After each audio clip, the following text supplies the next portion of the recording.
Bonjour à tous, merci d'être avec nous sur France 3 Provence-Alpes et France 3 Côte d'Azur. Bonjour Henri Migou. Bonjour Thierry. Pour cette édition spéciale consacrée évidemment aux résultats des élections régionales, Sophie Camard, Renaud Muselier, Marc-Étienne Lansade, Christophe Pirel, merci à tous les quatre. Je sais que la nuit a été courte d'avoir accepté notre invitation. Bonjour Norbert Nourian, pour nous aussi la nuit a été un petit peu courte.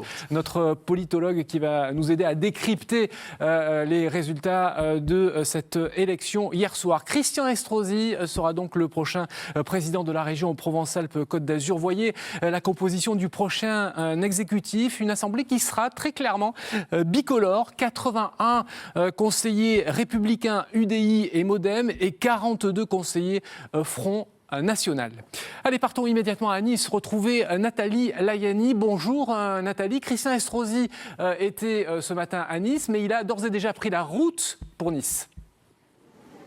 Oui, pour Marseille, oui, il a quitté la mairie de Nice il y a une grosse... Oui, il a quitté la mairie de Nice il y a une grosse demi-heure. Très peu de caméras l'attendaient, nous y étions évidemment. Et il nous a déclaré quelques mots, une courte déclaration à la presse que je vous propose d'écouter tout de suite. Tout est en place à la mairie. J'ai tenu comme tous les lundis matins ma réunion de direction. Ça va mon Rudy? Comment ça va se passer? Est-ce qu'on peut vous demander comment ça va se passer? Eh bien maintenant je vais préparer l'installation de la séance de vendredi prochain au conseil régional et je prends la route pour Marseille à cet instant. Voilà. Monsieur Estrosi, pardon, on se pose une question sur votre décision par rapport au cumul des mandats. Mais chaque chose interviendra en son temps. Voilà. Merci. Voilà, Christian Estrosi qui a éludé évidemment la question du cumul des mandats. On y reviendra sûrement au cours de cette émission. Il a donc pris la route pour Marseille. Il est attendu à 14h en mairie de Marseille chez Jean-Claude Gaudin, puis aux alentours de 15h à l'hôtel de la région pour rencontrer Michel Vauzel. Jean-Claude Gaudin, Michel Vauzel, deux hommes qui ont présidé la région PACA, deux hommes qui devraient participer à ce conseil territorial annoncé par Christian Estrosi dans l'autre deux tours et qui se veut être le symbole de l'ouverture à la gauche puisque c'est dans cette instance que devraient être entendues de façon informelle les voix de gauche. Ensuite, Christian Estrosi se rendra à la permanence marseillaise de l'UMP pour rencontrer ses têtes de liste départementales, probablement pour aborder la question de sa prise de fonction effective, l'élection du président du conseil régional, la distribution des rôles également au travers des vice-présidences, et puis pour réfléchir sur sa gestion des rapports avec l'opposition, une opposition qui s'annonce féroce, puisque vous l'avez dit au début de cette émission, elle sera exclusivement représentée par le Front National, 42 élus FN dans l'hémicycle auxquels il faudra évidemment se préparer à répondre pour Christian Estrosi. Merci Nathalie Layani, vous restez avec nous, on vous retrouve à la fin de cette édition. Score sans appel, donc pour la liste conduite par Christian Estrosi, et la joie a été à la hauteur de l'incertitude qui avait gagné le camp des Républicains au soir du premier tour. Vous voyez des images du QG des Républicains à Nice après l'annonce du résultat. Même effervescence et même enthousiasme à la Fédération des Républicains pour le département des Bouches-du-Rhône. Voyez ce reportage de Ali Martiniki et de Laurent Esnault. Ouais, on a gagné. Moi, j'ai l'habitude. De la joie, des sourires à l'annonce des premières estimations, c'est la délivrance chez les Républicains à Marseille.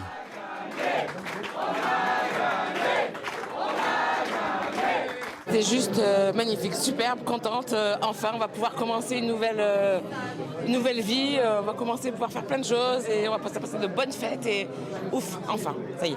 C'est vraiment un grand moment et un grand danger qui a été évité.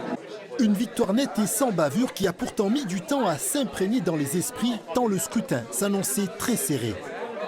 On comptait sur les abstentionnistes. Christian Estrosi avait dit qu'il fallait vraiment faire appel à eux. Effectivement, il y a eu beaucoup plus de participation au deuxième tour et ça se traduit bien évidemment par un vote en faveur des Républicains et de l'UDI et du Modem. Le collectif a su faire front, les partisans de l'UDI en sont convaincus.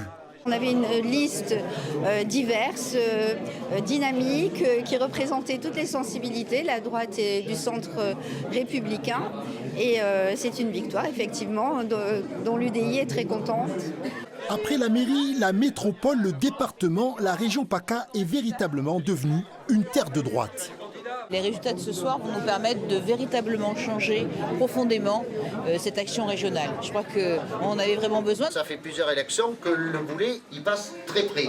La soirée fut longue, tandis que certains savourent encore, d'autres analysent déjà la situation en vue des prochaines échéances. Il faut surtout demain travailler, se remettre à travailler différemment pour que les électeurs que nous avons perdus au sein de la famille de la droite républicaine et du centre reviennent dans notre famille politique pour les élections présidentielles à venir. Déjà, il faut y penser. Une semaine de tractation et de travail se profile. L'élection du nouveau président de région a lieu vendredi prochain. Ouais, d'ailleurs, nous sommes en direct sur France 3, Provence-Alpes et Côte d'Azur pour vous faire vivre en direct ce troisième tour. Ambiance évidemment très différente dans les QG du Front National. C'est le lot des soirées électorales, exemple à Nice, où les militants avaient la tête des mauvais jours. C'est un reportage de Laurent Verdy et de Frédéric Tissot. Provence-Alpes-Côte d'Azur maintenant, Christian Estrosi. À l'annonce des résultats, c'est la déception pour cette centaine de militants et de sympathisants. Réunis au QG niçois du Front National, ils rejettent la responsabilité de leur défaite sur la gauche. C'est pas normal qu'effectivement on puisse pas s'exprimer, que droite et gauche se réunissent pour battre uniquement ceux qu'ils considèrent simplement comme leur ennemi. La gauche, elle a trahi ses électeurs au premier tour et au deuxième tour, on a la réponse. Ces électeurs ont trahi la gauche. Parce que ce soir, c'est une victoire électorale pour Christophe Estrosi avec l'appui de Christian Castaner. C'est aussi le discours du numéro 1 du FN dans les Alpes-Maritimes, Lionel Tivoli. À ses côtés, Philippe Vardon, nouveau conseiller régional, parle d'une victoire à la Pyrrhus de Christian Estrosi. Nous verrons ensemble leur vieux monde s'écrouler. Je vais peut-être utiliser un mot que Christian Estrosi a beaucoup galvaudé cette semaine. Résistance, après tout. Résistance à cette, finalement, cette négation de la démocratie, à cet élan très anti-républicain que nous avons vécu dans l'entre-deux tours. Et puis résistance au nom du peuple de Provence-Alpes-Côte d'Azur, qui s'est exprimé à travers le vote pour la liste du Front National. Peu de militants ont attendu jusqu'à 22h pour écouter le discours de leur candidate, Marion Maréchal-Le Pen. Beaucoup pensent déjà aux prochaines élections, législatives et surtout présidentielles. Marc-Étienne Lansade, maire de Cogolin, tête de liste pour le Front National et pour le département du Var. Vous nous aviez dit en direct dimanche dernier que la réserve de voix était suffisamment importante pour que vous puissiez gagner cette élection. On s'aperçoit que ce n'est pas tout à fait le cas. Finalement, le Front National reste un parti de premier tour. Que faut-il faire pour que vous gagniez une élection au second tour ? Écoutez, oui, c'est pas toujours exact parce que je suis la preuve que ça arrive, puisque je vous rappelle que mon élection s'est faite dans un duel contre l'UMP avec un retrait. Ne touchez pas le micro parce que c'est avec un retrait de tous les autres candidats contre moi. Donc j'avais eu une sorte de front républicain lors de mon élection l'année dernière. La réalité, c'est qu'effectivement, on ne peut pas parler de victoire, ce serait mentir. Et je ne fais pas de la politique pour expliquer comme tous les gens que quand on perd, c'est merveilleux. Non, bien évidemment, c'est une déception, c'est incontestable. Le Front National est un parti de premier tour. Non, le Front National a un plafond de verre que vous essayez de fixer à chaque élection un petit peu différemment. Il était de 20%. Rappelez-vous tout de même 2002, le Front républicain, c'est 18,82. Aujourd'hui, on est à 46,54. Ça veut dire que progressivement, la réalité, c'est que les électeurs s'aperçoivent que nous avons raison. Et si je peux me permettre, en ce qui me concerne, j'ai vu un taux de participation de 60% dans ma ville. Et nous avons fait 57%. Ça veut dire que finalement, quand les électeurs n'ont pas l'idée médiatique de ce qu'est le Front National, quand on ne leur explique pas comment penser, mais quand ils constatent au quotidien comment est gérée une ville, regardez au Luc, regardez à Fréjus, on fait 53, 57%, enfin des scores qui sont extraordinaires, parce que les gens n'ont pas une pensée prémâchée médiatico-politique du système, mais une réalité de terrain où les gens voient que ça marche très bien chez nous et donc il n'y a pas de raison d'arrêter cette dynamique. Donc plus nous allons gagner, plus nous allons avoir une présence de terrain, plus les Français vont nous rejoindre, ça me paraît évident. Renaud Muselier, alors il va y avoir dans les semaines qui vont venir une opposition interne assez forte au sein du Conseil régional, puisqu'il y a un gros bloc Front National, et puis il y a ces gens qui seront en dehors, donc qui ne seront pas représentés avec ce Conseil territorial.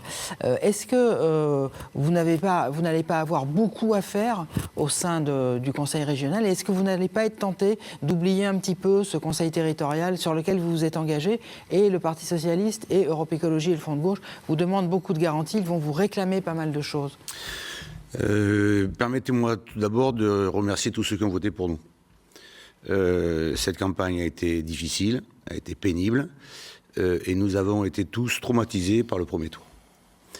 Au soir de ce premier tour, nous sommes arrivés en tête, et bien sûr, ce sont nos électeurs qui nous sont placés en tête. En tête parce que nous avons un programme qui ne correspond pas au programme de nos adversaires politiques. Néanmoins, compte tenu du contexte politique, le Parti socialiste, au niveau national, comme sa tête de liste, M. Castaner, a pris la décision de faire barrage au Front national. Je les en remercie, très clairement.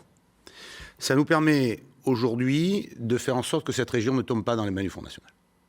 J'entends bien le discours territorial sur les mairies, on peut parler du passé, ils viennent d'être élus, dans le passé on a eu des exemples sur Toulon, sur Vitrolles ou ailleurs, comme quoi ils avaient... Laissez-moi finir. C'est la vie démocratique, on verra dans la distance.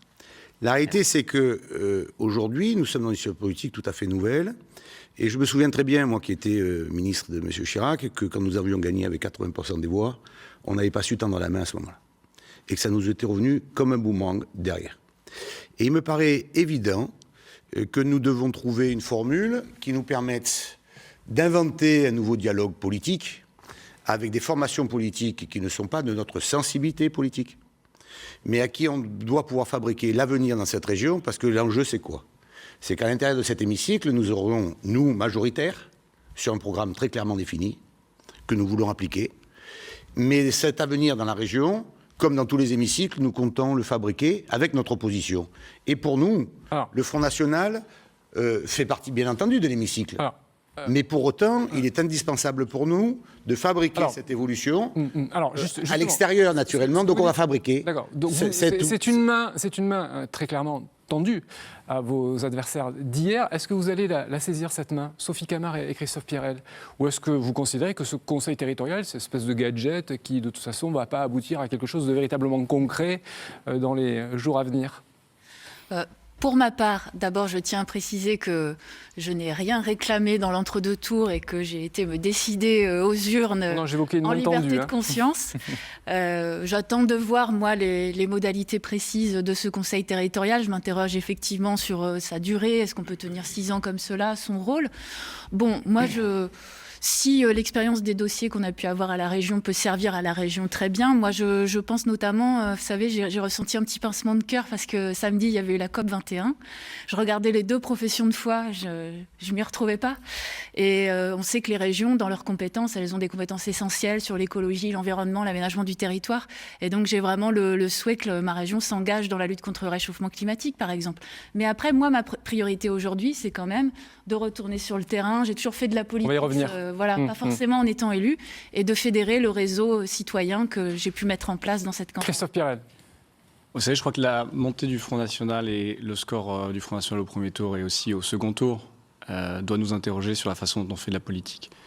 Peut-être qu'effectivement c'est une réponse, et on va regarder avec M. Estrosi, mais il est hors de question pour nous que ce conseil territorial soit une façon de museler une opposition de gauche qui peut très bien se faire aussi en dehors de l'hémicycle régional. Pas l'autre, hein. Oui, bien sûr. Mais je crois que la façon dont on doit faire la politique aujourd'hui, c'est aussi de revenir vers les citoyens. C'est aussi de savoir pourquoi aujourd'hui le Front National est si haut.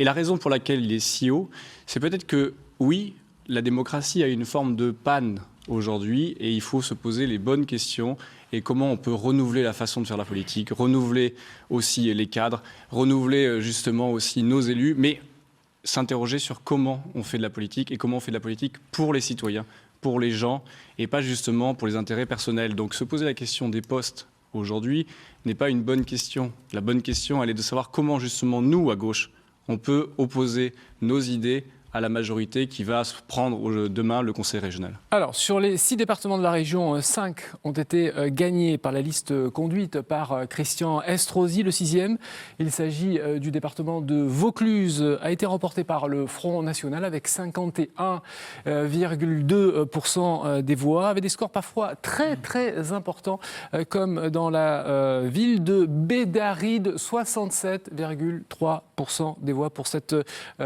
commune moyenne du département de Vaucluse. Voyez le reportage de Philippe Fabrègue et de Olivier Ducrot-Renaudin. Au bar du 15 à Bédaride ce matin, les discussions vont bon train sur la défaite du club local ce dimanche. Mais lorsque l'on aborde les résultats des élections régionales, les visages se crispent quelque peu. L'explication, elle est où?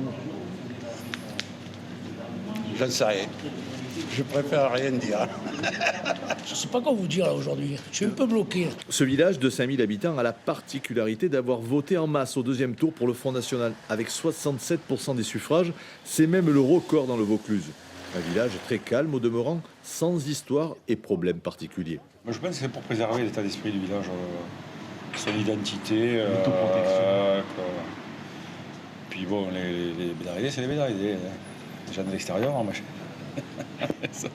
Il faut s'y faire, bon, c'est comme ça. Un peu plus loin sur le marché, les langues se délient. À Bédaride, on est pour les expériences. Pourquoi on n'essayerait pas un autre parti? Pourquoi on laisse le monopole à 2 partis politiques? C'est pas normal. C'est pas normal que le 3e parti ne puisse pas exister. Et alors, moi je dis, il faut les tester. On les a testés dans les mairies, on trouve que c'est pas mal. Il fallait les tester dans les régionales.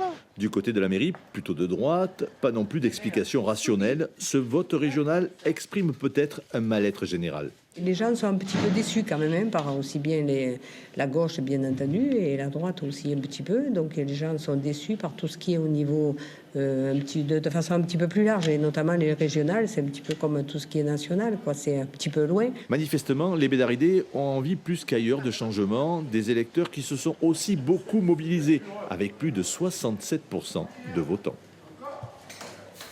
Alors, Marc-Étienne Lansade, on ressent pas mal d'amertume dans ce reportage. Je suppose que vous êtes dans cet état d'esprit. Mais justement, le Front National, non, je vais vous poser la question. Le Front National a également quand même dépassé son record historique au niveau de la présidentielle, qui datait de la présidentielle de 2012. Hier soir, sur le plateau, par exemple, ici avec Stéphane Ravier, on a entendu des phrases comme « on va rendre la monnaie de la pièce ». Est-ce que vous êtes dans une attitude revancharde ? C'est pas du tout mon état d'esprit. Vous savez, je pense que quand on fait de la politique, je crois qu'on doit essayer de le faire par conviction. On les partage pas. Mais ces stratégies et finalement ces alliances contre nature, à mon avis, vont finir de dégoûter la population de l'univers politique. Parce que bien évidemment, tout cela a fonctionné. Cette gigantesque mascarade pendant une semaine qui a consisté à ne parler de tout sauf de politique et agiter des chiffons rouges, parler de guerre civile, etc. Tout ça n'est pas sérieux.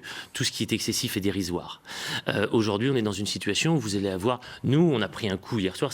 Encore une fois, j'aime pas nier les évidences. Mais je pense que ceux qui vont payer et ceux qui vont vraiment avoir de plus en plus la gueule de bois, ce sont tous les électeurs qui ont voté pour les mauvaises raisons. Parce que M. Estrosi, vous le prendrez dans tous les sens, il a fait 25%. Il représente un quart des exprimés. Pointe à la ligne. Après, vous avez des alliances contre nature qui se font d'une façon épidermique, pour des raisons que je peux comprendre éventuellement, mais c'est pas ça qui va vous constituer un programme politique, c'est pas ça qui va vous donner de nouveaux caps, qui va faire qu'on va sortir de 2,7 milliards d'euros de dette dans cette région. C'est pas ça qui va faire qu'on va prendre des directions nouvelles. Ça va être comme d'habitude, le paysage qui nous est présenté, une espèce d'alternance qui fait que, vous savez, à chaque fois qu'il y a une alternance, ce mouvement de balancier, à chaque fois, il y a des électeurs qui partent vers le Front National. C'est ça que vous devez comprendre.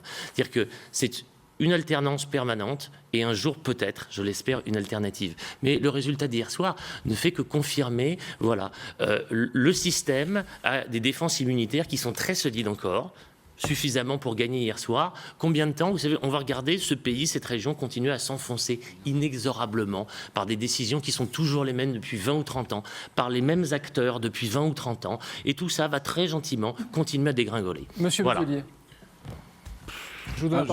On continue la même sérénade, ils sont parfaits, nous on l'est pas.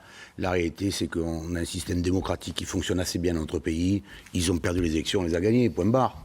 Alors après, il va nous expliquer toute la journée, c'est un programme régional, on est fort dans sa mairie, c'est la faute du national, il y a eu les attentats. La réalité, c'est qu'il y a un premier tour et il y a un deuxième tour. Ils ont chanté au soir du premier tour et ils ont perdu au soir du deuxième tour. La réalité, c'est que sur le premier tour, les Français se sont exprimés, certains ne sont pas allés voter, beaucoup ont choisi. Au deuxième tour, ils ont décidé d'éliminer. La vraie question que doivent se poser le Front National, c'est pourquoi on veut les éliminer. Parce qu'ils ne sont pas partis de la démarche naturelle d'une démocratie apaisée. Et qu'en permanence, ils nous menacent, ils nous montrent du doigt, ils nous désignent et ils nous condamnent. Et ça, ce n'est pas acceptable. Et c'est la raison pour laquelle, aujourd'hui, dans ce pays, et notamment dans cette région, l'ensemble des forces démocratiques ont pris la décision non pas de voter pour nous, même si elles ont voté pour nous, mais de voter contre eux. Alors, je vous donne la parole juste dans un instant. Le Front National battu, mais très clairement, factuellement, son score a progressé entre les deux tours et son nombre de conseillers régionaux sera multiplié par 2. Hier soir, Marion Maréchal Le Pen ne souhaitait retenir que ça. Écoutons-la.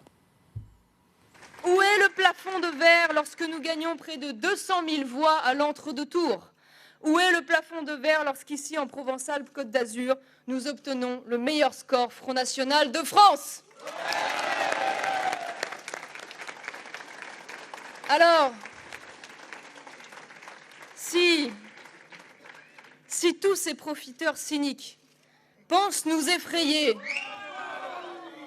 s'ils pensent nous dégoûter, s'ils pensent nous décourager, je leur dis qu'ils se trompent. Christophe Pirel, M. Lansade l'a dit, le Premier ministre a parlé de danger de guerre civile. Il a sorti l'artillerie lourde pour faire barrage au Front National. Mais est-ce que vous n'avez pas le sentiment que, malgré tout, vous n'avez pas réussi à répondre aux inquiétudes que les Français se posent ? Il y a beaucoup de questions que les Français se posent depuis de nombreuses années et auxquelles les partis politiques traditionnels n'ont pas répondu. Quelle part de responsabilité vous vous octroyez dans le succès du Front National ? Non, mais la première chose déjà, c'est que je ne veux pas laisser M. Lansade dire que... Et après, vous répondez à ma question. Oui, après, je réponds à votre question. Mais d'abord, je ne veux pas laisser dire la chose suivante, qu'il y aurait l'UMPS, parce que ça va. On a compris. Demain, hier, les électeurs ont fait un choix simple. La République, contre ceux qui sont en dehors du système démocratique et républicain. Ils ont choisi effectivement Christian Estrosi, pas par gaieté de cœur, mais effectivement parce qu'ils ont choisi de lutter contre le Front National et contre les idées du Front National. Ça, c'est une première chose. Et je ne laisserai pas dire que la gauche et la droite, c'est la même chose. Moi, je défends justement l'idée que la gauche est très différente de la droite. Et nous avons des choses bien différentes à proposer. Mais il y a une chose qui nous unit quand même. La seule chose qui nous unit, c'est la République. La République est toujours la République, envers et contre tout, et envers les idées du Front National. Envers les idées du Front National qui sont les vôtres. Le Front National est un mouvement qui ne serait ni républicain ni démocratique. Vous faites la démonstration à chaque élection que de déculoter en déculoter, vous prenez... Quand vous remettez en cause, monsieur, en cause la laïcité, mais en aucun cas intellectuel. Je vous ai laissé parler tout à l'heure.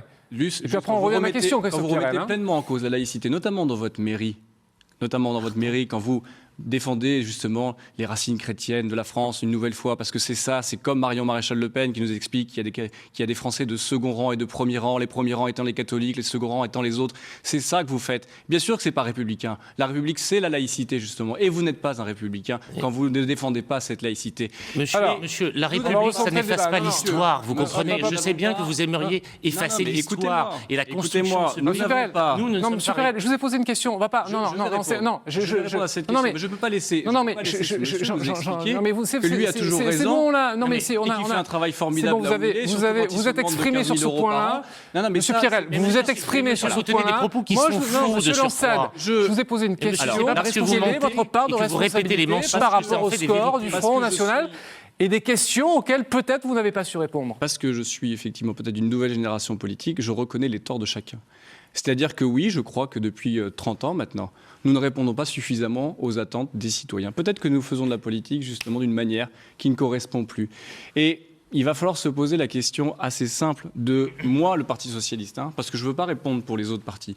Le Parti socialiste doit se poser une question de savoir pour qui il agit au quotidien, pour qui il se bat, et notamment pour les plus faibles d'entre nous, les plus faibles de la société. Il doit se poser la question de savoir comment il fait de la politique en reparlant aux citoyens et pas justement en s'invectivant uniquement sur des plateaux télé et en allant justement chercher les électeurs, en leur expliquant en quoi le Front National est un problème, mais aussi ce que nous pouvons leur proposer de nouveau. Il faut revoir notre logiciel politique. Je crois que c'est le cas de tous les partis politiques et notamment celui du Parti socialiste.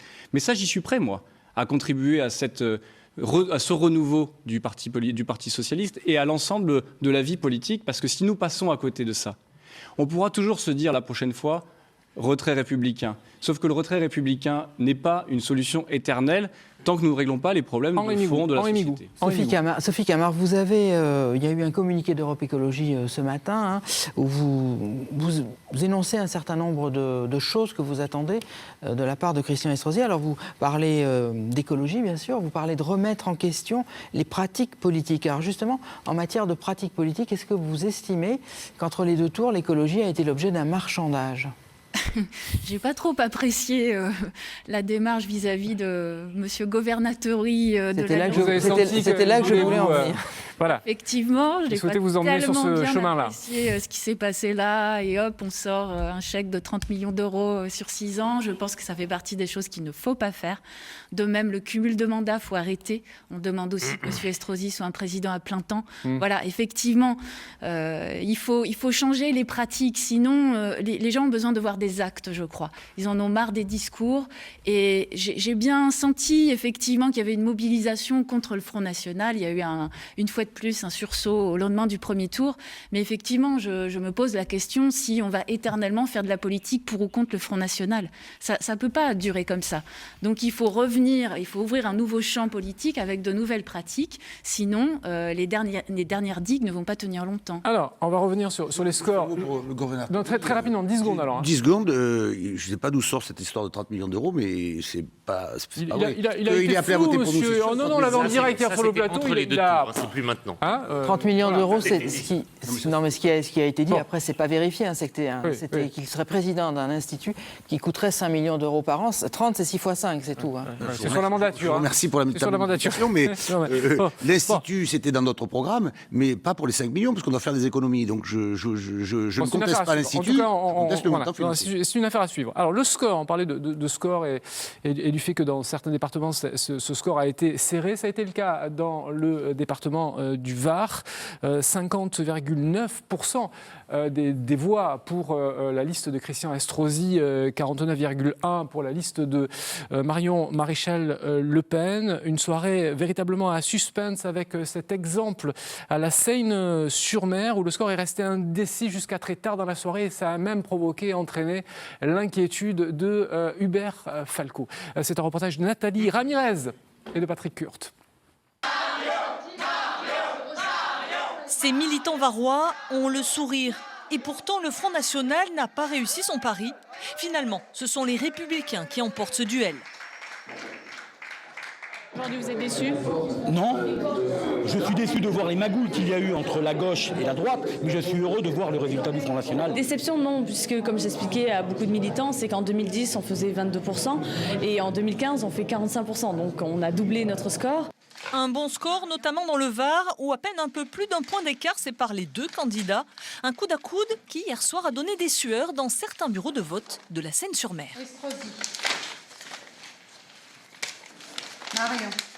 Marion Maréchal Le Pen devance, mais de quelques voix seulement. Donc c'est très serré, effectivement. Fin de soirée à la Seine-sur-Mer, les Républicains sont en tête, mais pas de triomphalisme dans cette ville de gauche, bien au contraire. Le maire a même des regrets, lui qui était opposé au Front républicain. Mon regret est acté depuis le premier tour, et notamment depuis le soir du premier tour, où je pense que la gauche rassemblée aurait pu assurer une force d'opposition. La gauche disparaît de la région. Dans le Var, les Républicains obtiendront 17 sièges au Conseil régional. Le Front National, seule opposition, 10 sièges. Pour le maire de Toulon, des leçons doivent donc être tirées. Ça fait 2 fois que les électeurs nous font passer un message très fort au premier tour des élections départementales et puis au premier tour des élections régionales. Pour le moment, ils ont dit, voyez, on n'est pas prêt à donner la clé du camion au Front National, mais attention. Si on n'y prend pas garde, ça viendra. En tout cas ici au Front National, on y croit et on prépare déjà la campagne pour la prochaine échéance, l'élection présidentielle. Norbert Dorian, je le disais en début de cette émission, le Front National perd effectivement la présidence du Conseil régional. En revanche, double son nombre de conseillers régionaux et augmente son score entre le premier et le deuxième tour. Pas suffisamment pour gagner cette élection, mais enfin, factuellement, les chiffres sont pas négligeables. Ça veut dire quoi? Ça veut dire qu'aujourd'hui, véritablement, le Front National s'enracine. C'est le premier parti de la région Provence-Alpes-Côte d'Azur. Alors, tout dépend sur la base de ces élections. Hein. Tout dépend de ce que l'on entend par premier parti. Dans ces élections régionales-là, il a fait un score historique au premier tour. Le score de 2010 a été doublé au premier tour, ce qui veut bien dire quelque chose là-dessus. Premier parti de France ou premier parti dans la région, très difficile à dire, puisque ça dépend quelle jauge nous prenons. La jauge que nous prenons théoriquement, c'est celle qui vient après les présidentielles, très souvent, celle qui est aux législatives, puisqu'on a là une représentation de l'élection des députés, et nous voyons à peu près, entre le premier et le second tour, quel est le pourcentage pour chaque formation politique. Mais encore une fois, un score historique au premier tour, mais pour pouvoir passer au second tour, je pense qu'il fallait 3 conditions. La première, qu'il n'y ait pas un fort taux de report de la gauche sur la droite. Deuxièmement, qu'il n'y ait pas une mobilisation des abstentionnistes avec une répartition favorable à la droite. Et troisièmement, j'y tiens parce que je pense qu'on le verra dans les jours prochains, que le FN puisse garder tout son électorat du premier tour. Même s'il a gagné des voix entre les 2 tours, je ne suis pas sûr qu'il ait gardé tout son électorat du premier tour, qui a voté pour contester au premier tour FN et qui s'est reporté sur la droite au second tour. Alors, il y a une enquête Ipsos dont on vous a parlé déjà dans la soirée électorale, qui est une enquête qui avait été faite par l'Ipsos sur l'état d'esprit des Français à la veille du second tour des élections régionales. Alors, il y avait une question qui avait été posée sur les conséquences pour la région d'une victoire de la droite. Il y a un chiffre qui est assez étonnant, c'est que pour 27% seulement, c'est une bonne chose. La même question a été posée pour une victoire du Front National. Pour 24% seulement, c'était une bonne chose. C'était d'ailleurs à peu près le même score pour une victoire de la gauche. Question à Renaud Muselier et à Christophe Pierrel. Est-ce qu'on a l'impression que la seule adhésion, hier soir, c'était pour le Front républicain? Renaud Muselier et Christophe Pierrel. Il y a une vraie différence quand même sur le sondage entre le Front National et nous. Bon, mauvaise chose, c'est 57, ce qui n'est pas du tout le même cas quand même. Donc, oui, mais ça correspond un peu à ce que je vous dis. La vraie adhésion, c'était pour le Front républicain. Non. Alors, l'autre volet, l'autre volet, c'est que on va rentrer dans un débat régional qui est fini maintenant, mais on a bien vu que dans ce débat régional, la région n'existait pas. C'était une campagne très courte qui a été parasitée, parce que une campagne ça dure quand même 3 semaines, 1 mois, même si on commence depuis 8 mois. Les Français s'appliquent, les médias s'intéressent pendant les 3 dernières semaines, et on a eu ce désastre national il y a 3 semaines. Et c'est sûr que la région Provence-Alpes-Côte d'Azur, en termes d'institutions, elle a du mal à être perçue ou comprise, comme utile ou non. De surcroît, les modifications de la base territoriale de cette région, la modification des compétences de la région et l'absence de lisibilité du fonctionnement de la région montrent bien que quand même, ils disent après tout, que ce soit les uns ou les autres, c'est un peu la même chose, sauf si c'est le Front National.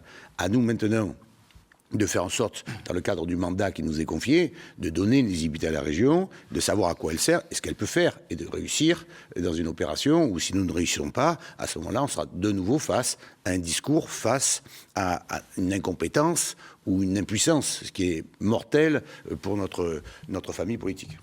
Norbert Dorian, vous voulez apporter une précision et la réponse de Christophe Pierrel également. Plusieurs fois sur cette antenne, l'étude Ipsos nous donne de bonnes indications, surtout qu'il y a eu 3 vagues. Et ce qu'il fallait regarder, me semble-t-il, c'est pas est-ce une bonne chose, c'est les mauvaises choses. Et ce que l'on a vu dans toutes les vagues, c'est que le FN et la gauche faisaient entre 47 et 49% de mauvaises choses. La droite faisait entre 25 et 27% de mauvaises choses. Donc quand on prend, si vous voulez, un modèle de décision électorale au second tour, eh bien je disais, je le redis, que le vote était mobile et qu'on allait plus voter vers la droite, puisqu'il n'y avait que 25% de mauvaises évaluations, plutôt que pour les autres partis. Christophe Pierrel. Je crois que je ne conteste pas les chiffres que vous venez de donner, mais moi je les vois pas comme ça. Donc c'est-à-dire là j'ai vu 57% de mauvaises choses. Ça veut dire quoi? Ça veut dire que oui, les électeurs du Front National aujourd'hui cherchent à adresser un message qui est clair. Ils sont énervés, ils en ont ras-le-bol, ils ont envie que les choses changent. Alors oui, si demain, à la suite de ce qui vient de se passer, pendant 2, 3, 4 jours, tout le monde dit il faut changer de politique, il faut changer la façon de faire, et que personne ne fait rien, la prochaine fois, la digue du Front républicain ne tiendra peut-être plus. C'est ça aussi le message qui est dans ce sondage-là. Et je crois que c'est très important de comprendre que les Français aujourd'hui, et notamment en région Provence-Alpes-Côte d'Azur, ne considèrent pas que le Front National est capable de gérer une collectivité territoriale. Et la preuve, il le montre lors de l'élection du deuxième tour. Et en même temps, il cherche à nous adresser un message. Et ce message, il doit être entendu. C'est-à-dire que, véritablement, et je le redis, si rien ne change dans les jours prochains et dans les mois prochains, si rien ne change, il va se passer sans doute un cataclysme plus important au final. Alors, et c'est ça que nous devons relever absolument dans ce sondage-là notamment. Christophe Pirel vient de l'évoquer, il n'a pas prononcé le terme, mais c'est du colmatage finalement, ce Front républicain, ce deuxième tour. Vous pensez que c'est... Voilà, oui. Aujourd'hui ça a marché, enfin hier ça a marché, mais que c'est la première et vraisemblablement la dernière fois. C'est pas la première fois, mais la dernière fois. Oui, c'est pas la première fois malheureusement. Non, il faut vraiment... moi je voulais juste faire un petit retour de terrain. C'est une grosse désillusion vis-à-vis de la politique en général. On voit bien que les électeurs se positionnent plus contre que pour. Et moi, je me souviens, par exemple, dans des réunions sur le terrain, quand on parlait de notre programme, on avait le retour « mais il a l'air drôlement bien, votre programme, on voudrait tellement y croire ». Et moi, je répondais « mais vous savez, on s'inspire déjà de ce qu'on fait, on va plus loin, etc. » Ah bon ? Comme si c'était pas possible, en fait. Comme si... Aujourd'hui, la politique, c'était, et là je voulais ajouter quelque chose, parce qu'on parle beaucoup de la montée du Front National qui serait un parti anti-système. Pour une partie de l'électorat, c'est peut-être vrai. Moi, ce que j'ai vu aussi sur le terrain monter, et on les a vus dans les urnes dimanche, c'est toute une partie des électeurs qui en ont ras-le-bol du Front National, qui incarne un certain système aussi. Et les retours de terrain qui disent « Oh mais la politique, il y en a marre, ces élections, on n'en entend parler que sur le Front National, et toute cette violence, et à quoi ça sert la politique ?» Et il y avait une forme de dégoût, et du coup on a vu une partie des gens se réveiller le lundi en disant non mais là ça va pas quand même, je vais aller quand même voter. Voilà l'enjeu, donc retrouver le goût de la politique en général et réexpliquer à quoi servent les institutions. Vous en avez vraiment pour peu de temps? Je vais essayer de faire le plus court possible. S'il vous plaît, parce qu'il y a deux réactions que je souhaiterais qu'on écoute, c'est Éric Ciotti et Christophe Castaner, rapidement. La première, j'ai du mal à comprendre comment on peut rester sur ces analyses qui me semblent totalement erroné du vote protestation. Et si vous voulez, il y a un moment où il faut arrêter. À partir du moment où vous avez 45% de la population qui, au second tour, maintient son vote, parler d'un vote protestataire, ça me paraît vraiment inintelligent. La deuxième chose, c'est que ce sont les jeunes qui votent pour nous. Et malheureusement, les jeunes ne se sont pas déplacés autant que prévu. Et quand vous faites les analyses, je pense que les politologues ne me démentiront pas, ce sont les vieux qui continuent à voter pour ce vieux système. Qui est représenté autour de moi. Et les jeunes... Non mais, je suis désolé, les chiffres sont têtus. Non, on lance pas le débat. Donc, les jeunes qui votent Front National, les gens qui se sentiront plus impliqués... Il faut qu'on avance. Monsieur Bézère, on ne peut pas laisser dire n'importe quoi. Eh bien, le succès sera au rendez-vous. Les jeunes ne vont pas voter. Les jeunes ne vont pas voter. Pour la petite partie qui va voter, ils vont voter Front National. On arrête là. Deux réactions. Monsieur Pirel, Monsieur Lansade, Monsieur Pirel, Monsieur Lansade. Et je pense qu'il va me donner raison. Monsieur Pirel, Monsieur Lansade, s'il vous plaît. Merci. Deux réactions. On écoute tout d'abord Christophe Castaner et puis dans la foulée Éric Ciotti. Et puis on en discute après parce qu'il y a des choses qui ont été dites hier soir et qui méritent qu'évidemment on revienne dessus. Christophe Castaner et Éric Ciotti, écoutons-les. On n'a pas été raisonnable, on était républicains. Quand les républicains l'ont refusé, je pense que Nicolas Sarkozy a commis cette faute de refuser justement de faire la différence entre le Parti socialiste et le Front National. Nous le faisons avec le prix et je sais combien ça nous coûte à nous et la tristesse que ça implique. Mais j'assume ce choix-là, je suis même fier de ce choix-là aujourd'hui. Mais j'espère que Christian Estrosi demain se souviendra qu'il a été élu aussi grâce à la gauche. Et surtout, je veillerai et je ferai des propositions dès le début de l'année prochaine pour que si nous ne siégerons pas au sein de l'hémicycle régional, nous soyons demain une force d'opposition aux idées du Front National, et je n'ai jamais varié, mais aussi de vigie citoyenne, de vigie collective, de vigie territoriale, pour rappeler à Christian Estrosi ses devoirs qui l'obligent aujourd'hui ce soir, parce qu'il sait à qui il doit sa victoire. C'est à notre engagement. Le Front National, je le redis, n'est jamais aussi haut que quand les socialistes sont au pouvoir. Donc ce soir, il y a eu un rassemblement, mais personnellement, moi je le dis avec force, je suis plus que jamais un homme de droite et attaché aux valeurs de la droite républicaine. Et c'est comme cela que nous regagnerons les électeurs qui nous ont quittés, il faut bien le dire, pour le Front National. Je dis à ces électeurs qui font fausse route, s'ils veulent l'alternance, s'ils veulent que les socialistes quittent définitivement le pouvoir, il faut qu'ils se rassemblent derrière les Républicains. C'est le seul parti qui porte l'espérance de l'alternance. Alors, Renaud Muselier, je vais vous citer quelques déclarations d'hommes politiques des Alpes-Maritimes, un département où vous savez que les Républicains sont assez bien représentés. Donc Éric Ciotti, on vient de l'entendre. Jean Leonetti, ce matin, il est nécessaire d'accélérer le calendrier des primaires. David Lisnard, maire de Cannes, beaucoup de ceux qui sont audibles dans le parti ne sont pas crédibles et beaucoup de ceux qui sont crédibles ne sont pas audibles. La question, c'est est-ce que le troisième tour, maintenant, il n'est pas chez les Républicains, tout simplement? Bien sûr, mais il est dans toutes les formations politiques.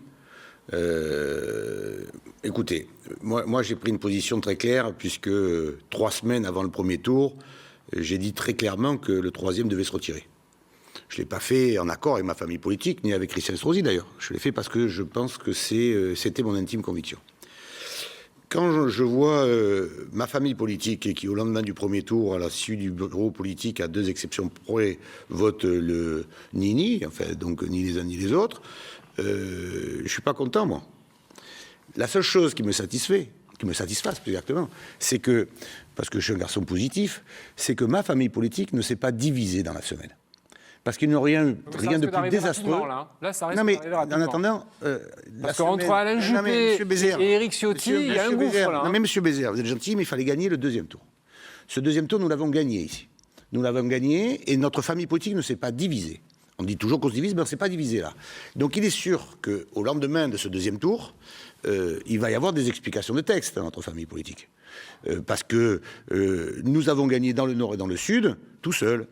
Tout seul avec nos étendards de Républicains, d'UDI et de Modem, plus le soutien de la gauche. Mais pas avec fondamentalement le soutien de notre famille entre les 2 tours. Ce qui va donc engager un nouveau débat politique. Monsieur Muselier, parce que un nouveau débat politique qui va commencer aujourd'hui au bureau politique. Alors, je vous donne la parole dans un instant. Je voudrais juste que l'on reparte. Promis, je vous donne la parole, c'est pour ça qu'il faut activer. Je voudrais juste redonner la parole à Olivier Chartier-Delegue, qui est en duplex avec nous depuis Nice. Bonjour Olivier. Un crève-cœur pour les électeurs du peuple de gauche dans les Alpes-Maritimes, et peut-être encore plus à Nice. Ah, écoutez Thierry, comme me le confiait tout à l'heure un peu tristement une militante communiste, la vie est bien difficile pour les électeurs de gauche ici dans les Alpes-Maritimes. Alors question, est-ce que Christian Estrosi a bénéficié d'un report d'une partie des voix de gauche ici dans les Alpes-Maritimes? Indiscutablement oui. Est-ce que ce phénomène a été de même ampleur que partout ailleurs dans la région? Là, la réponse est plus nuancée. Regardez, je vous invite à faire un petit pas de côté de 200 km. Regardons ce qui s'est passé à Fort-Calquier, le fief de Christophe Castaner, une ville socialiste. Eh bien, à Fort-Calquier, le vote Estrosi a recueilli 64% des suffrages. Un tel scénario est tout simplement impossible ici, dans les Alpes-Maritimes.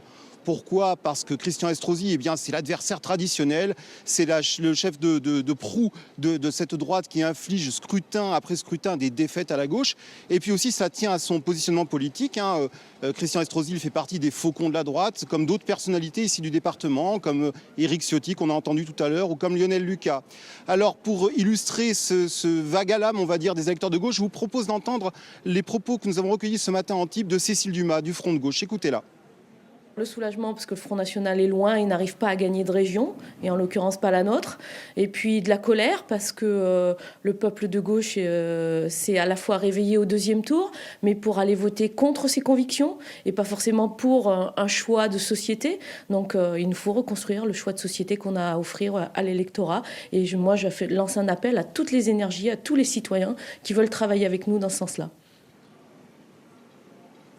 Alors Christian Estrosi a bien sûr trouvé des réserves de voix auprès de la gauche, mais bien plus sûrement auprès des abstentionnistes du premier tour. Je vous rappelle qu'ici, dans les Alpes-Maritimes, le taux de participation entre les 2 tours a bondi de 8%. Merci Olivier Chartier-Delegue en duplex depuis Nice. Christophe Pirel, quand M. Cambadélis hier vante l'union de la gauche, il parle de quoi de façon précise? De la gauche qui part du front de gauche au vert et qui passe également par le Parti socialiste, ou il parle d'autre chose? Parce que je précise que cette idée-là, elle n'a jamais fonctionné. Hein. Elle n'a jamais fonctionné, si, elle a souvent fonctionné, au contraire, l'union de la gauche. Oui, et d'ailleurs, quand on prend les résultats... Un petit laps de temps, et puis ça se fissure quand même très vite. Ah non, c'est pas vrai, ça fait très vite. 17 ans, la région a été gérée avec l'ensemble de la gauche. Avec quelques couacs. On a géré sous Lionel Jospin pendant 5 ans. Et des listes séparées, il y a 15 avec jours. l'union de la gauche. Non, mais on ne peut pas dire que ça ne marche pas quand la gauche, justement, gouverne de façon collective. Et moi, si je prends les scores, notamment dans mon département, la gauche rassemblée est devant tout le monde, devant le Front National et devant l'UMP. Et donc, c'est bien ça l'avenir aussi de notre côté, c'est de faire en sorte que toutes les conditions soient rassemblées pour que la gauche soit unie. Je voudrais rajouter quelque chose là. Quand je vois M. Ciotti parler tout à l'heure, je me dis une seule chose. Heureusement qu'il n'a pas parlé avant le second tour des élections régionales, parce que je pense qu'une partie des électeurs de gauche, entendant ça, ne seraient pas venus voter pour Christian Estrosi. Et j'invite M. Estrosi à mener une politique au sein du Conseil régional qui ne soit pas celle qu'il a prônée pendant toute la campagne, et notamment avant le premier tour, avant que ça devienne compliqué et avant que la République soit menacée par le Front National. Sophie Camard, alors il n'y a pas eu d'union possible avant le premier tour des élections régionales. Pourquoi est-ce que demain ça pourrait marcher, cette union de la gauche qui est appelée de ses voeux par beaucoup de personnalités, hein? Je ne dis pas qu'elle sera simple. Je pense qu'avant de dire il faut s'unir, il faut regarder les projets. Moi, j'ai l'intime conviction qu'on a une vieille gauche du XXe siècle, en fait. Alors, en tant qu'écologiste, je trouve que nous, on a les idées d'avenir, y compris contre le Front National, parce qu'on a une vision planétaire des choses. On articule le global et le local. Et on a une vision presque géopolitique aussi, par rapport au pétrole, la guerre, la paix. Donc, je pense aussi qu'il faut que la gauche, elle se reconstruise sur des idées du XXIe siècle. Et on a beaucoup de travail à faire aussi sur quelles questions on incarne aujourd'hui, quelles priorités politiques on incarne. Donc surtout déjà des rencontres, des idées, des convictions. Et après, peut-être on arrivera à retravailler ensemble. Peut-être. Allez, autre mobilisation dont on a beaucoup parlé cette semaine, enfin la semaine dernière, celle du monde culturel. Beaucoup de directeurs de théâtre sont montés au créneau pour évoquer le risque d'une accession du Front National à la tête de la région Provence-Alpes-Côte d'Azur. Vous voyez un certain nombre d'entre eux qui se sont réunis la semaine dernière autour de Christian Estrosi. Je vous propose d'écouter les directeurs du Théâtre de la Liberté à Toulon et de l'Opéra de la même ville. Écoutons-les. Le sentiment principal, c'est le soulagement. Alors après, vous dire que ça a fonctionné, en tout cas, nous avons apporté notre pierre. Je pense que nous ne sommes pas les seuls à être responsables de ce résultat, de cet excellent résultat. Donc on est soulagés, oui, on est très heureux. Il faut effectivement maintenant qu'il y ait une collaboration très efficace, parce que le seul regret qu'on puisse avoir, c'est que les gens de la sensibilité socialiste ne soient pas représentés. Alors Marc-Étienne Lansade, dans les réactions régionales ici, sur ce plateau hier soir, puis dans les réactions nationales également, je pense à Florian Philippot, on a entendu les mots de mobilisation délirante, mobilisation de folie autour du Front National. Est-ce que c'est un sentiment, une idée que vous partagez ? Ce que j'entends aujourd'hui est extrêmement choquant. C'est-à-dire qu'en fait, on s'aperçoit, on a l'aveu collectif que finalement, cette entente n'était qu'une entente stratégique entre les deux tours, et que maintenant, la réalité des discours, la réalité des positions va reprendre son cours. C'est-à-dire qu'en fait, on s'est moqué des électeurs. On a de nouveau agité un chiffon rouge.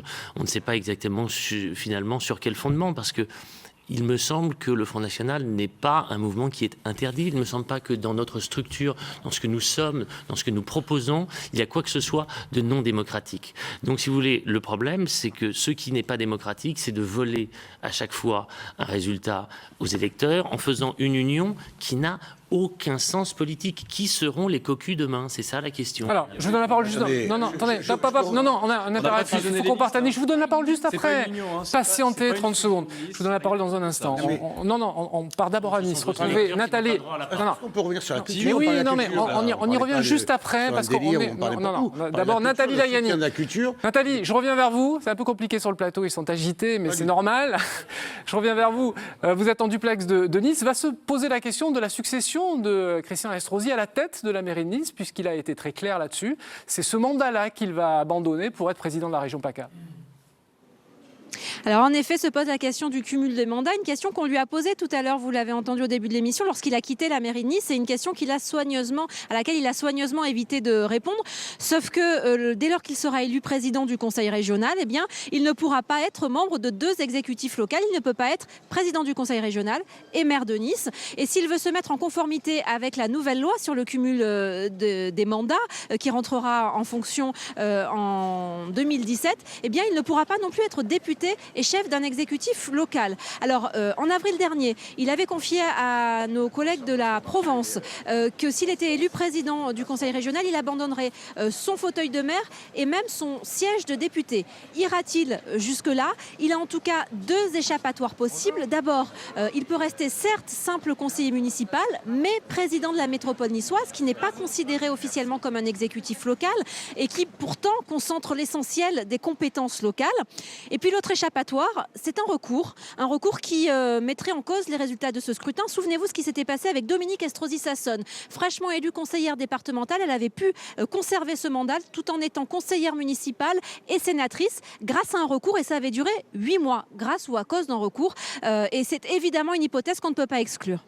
Renaud Muselier, on peut être député, président de la métropole, conseiller municipal et président de la région Provence-Alpes-Côte d'Azur et faire tout cela très efficacement? Mais il y a une loi dans notre pays qui fait en sorte que... Non, mais il y a la loi et puis il y a la lettre et l'esprit. Je vous pose la question sur... Il y a une loi, en appliquant la loi.